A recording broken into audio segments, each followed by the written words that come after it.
रोहन गुप्ता जी, आपसे शुरुआत करते हुए एसआईआर को लेकर भारतीय जनता पार्टी जितनी उत्साहित है, उसने विपक्षी दलों को यह सोचने पर विवश कर दिया है कि आखिर वो कौन सा फायदा लेने की कोशिश एसआईआर के जरिए बीजेपी कर रही है कि सभी नेता तहे दिल से इसका स्वागत करते हुए नजर आ रहे हैं। और समय सीमा को लेकर भी अखिलेश यादव की ओर से सवाल पूछे जा रहे हैं, ये कहते हुए कि आपकी सरकार के रहते दूसरे देश का घुसपैठिया देश के भीतर दाखिल कैसे हो गया, सरकार के पास क्या है इसका जवाब? रोहन जी। देखिए चित्रा जी, पहली बात तो सिर्फ भारतीय जनता पार्टी नहीं, हर भारतीय को, हर भारत की हर राजनीतिक पार्टी को एसआईआर के लिए उत्साहित होना चाहिए। और मुझे तो ये समझ में नहीं आ रहा है कांग्रेस अब इसका विरोध क्यों कर रही है।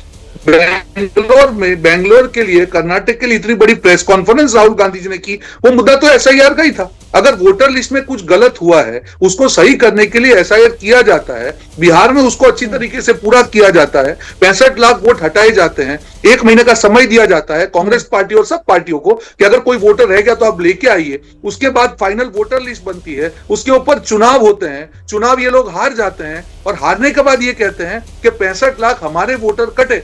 मतलब तो चित्रा जी क्या हुआ, वोट चोरी तो ये लोग कर रहे थे।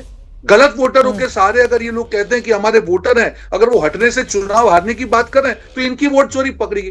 तो मुझे लगता है ये गंभीर मुद्दा है चित्रा जी। और जिस प्रकार से जब से पश्चिम बंगाल में एसआईआर का डिक्लेरेशन हुआ है, हम बॉर्डर पे देख रहे हैं कि जिस प्रकार से जो लोग अवैध तरीके से लोग रह रहे हैं वो बांग्लादेश भाग रहे हैं, वही इस बात की प्रतीति है। एक बार जो आप सरकार पे सवाल उठाते हैं कि घुसपैठिए के आप क्या कर रहे हैं, जब सरकार एक्शन ले रही है और एसआईआर उसका पहला स्टेप है। Detect, delete and deport. Detect हो रहा है, जब एसआईआर बनता है तो डिटेक्ट होता है और उसमें कई तरीके के लोग होंगे, उसमें घुसपैठिए भी होंगे, डबल नाम वाले भी लोग होंगे। उसके बाद में उसको डिलीट किया जाएगा और डिपोर्ट किया जाएगा।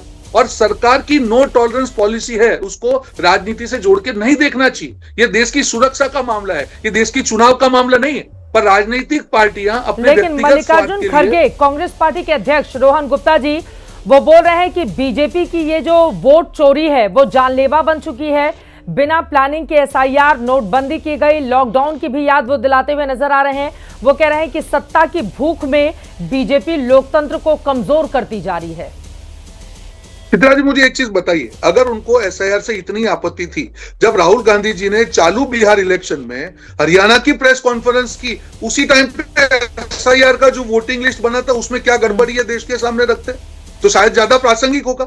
आप चुनाव हारने के बाद में वही चीज वापस रिपीट करेंगे तो आपके बचे खुचे वोटर है चित्रा जी, वो भी आपके साथ नहीं रहेंगे। आपकी विश्वसनीयता ही नहीं, आपको समझ ही नहीं आ रहा कि आप चुनाव क्यों हार रहे हैं। तो मुझे लगता है कि आत्ममंथन का समय है विपक्षी पार्टियों को कि जो एसआईआर के बाद में ड्राफ्ट लीड में 65 लाख लोग कटने के बाद में आप एक का भी एविडेंस ही नहीं दे पाए कि किसी का गलती से वोट कटा है, आप चुनाव हारने के बाद उसके ऊपर सवाल उठा रहे हैं। आपके पास क्या मुद्दा है? सिर्फ अराजकता फैलाने से या वित्तीय कार्ड खेलने से ऐसे नहीं चलता है। आप देश की संवैधानिक संस्था पे जब सवाल उठा रहे हैं, आपके पास सबूत होना आवश्यक है।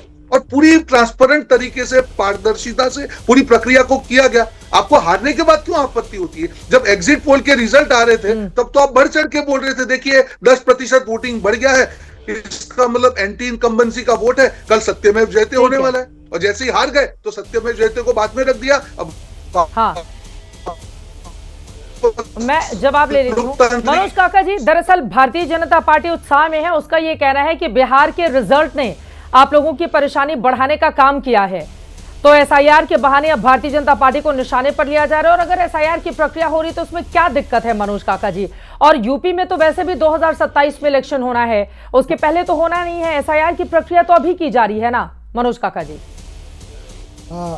चित्रा जी, एसआईआर की प्रक्रिया को लेकर के उसके हम लोगों ने तो उसको स्वीकारा है और उसके प्रक्रिया पर सवाल है। जो इलेक्शन कमीशन का जो पीपुल रिप्रेजेंटेशन एक्ट है, जो लोक अधिनियम है, उसके अनुसार और जो इलेक्शन कमीशन का, देश के निर्वाचन आयोग का जो कार्य है वो ये है कि इस देश में लोकतंत्र, जमहूरियत की जड़ें और गहरी हों, इसके लिए वो सभी राजनीतिक दलों का वो निर्वाचन आयोग है, केवल वो भारतीय जनता पार्टी का निर्वाचन आयोग नहीं है। उसके प्रक्रिया पर सवाल खड़े किए गए। हमारे राष्ट्रीय अध्यक्ष जी ने बहुत साफ कहा कि 1 महीने के अंतर्गत एक BLO और आपने देखा होगा, इंडियन एक्सप्रेस की रिपोर्ट है, मैं दिखा सकता हूं कि गुजरात से लेकर के मध्य प्रदेश तक में और पश्चिम बंगाल तक में बीएलओ अपना कई बीएलओ के सुसाइड करने का, उस पर भी कार्यभार की इतना प्रेशर है। तो हमने एक मांग जो करी है आपके माध्यम से कि पहले जो एसआईआर की प्रक्रिया है इसे 4 दिसंबर को जो अंतिम समय दिया गया है इसकी डेट बढ़ा दिया जाए। मैं सवाल ये कर रहा हूं कि जहां इलेक्शन कमीशन लगा हुआ हो, जहां मॉडल कोड ऑफ कंडक्ट लगा हो और लोगों के खाते में एक एक विधानसभा में, जो हर विधानसभा में लगभग 2.5 लाख से 3 लाख वोट होते हैं, वहां 50 से 60 हजार लोगों के खाते में 10-10 हजार रुपया दे देना, ये क्या यही आदर्श आचार संहिता है? ये देश के निर्वाचन आयुक्त से, कमिश्नर से हम लोगों के सवाल है।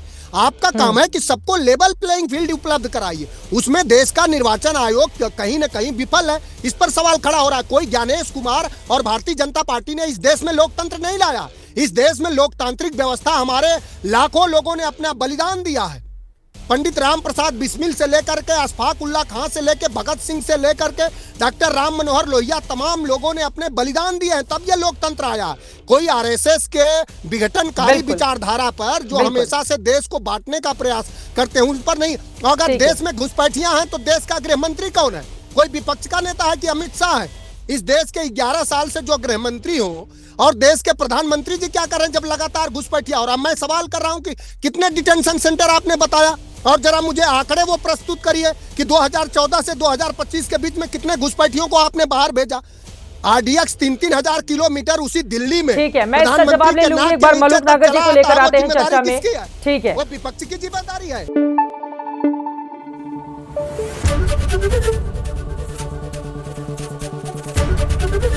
एबीपी न्यूज आपको रखे आगे।